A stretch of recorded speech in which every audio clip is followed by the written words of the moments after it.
How to turn developer mode on Chrome OS. Hello everyone, welcome to our channel. Let's see how we can do it. So for this you will have to open up the settings of your Chrome OS, and after that go to the settings.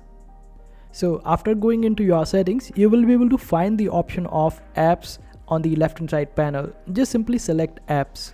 Then you will be able to find the option of Google Play Store. Simply select it. Then you will be able to find the option of manage. Just simply click on it. After that select system, then select about device, and after that you need to press on it until the developer mode is enabled, and you will be able to find it that you are a developer at the bottom of your screen. And when you get back on the previous tab, you will be able to find more developer options. Just simply explore them, and this way you will be able to turn on the developer mode.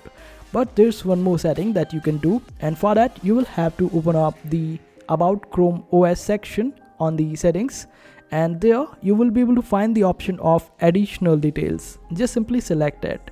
Then select the option of change channel, then select the option of developer. This way you would be able to turn on the additional features of developer mode, and this is how you do it. I hope this video was helpful. Make sure to hit that like button and also subscribe to our channel for more helpful videos.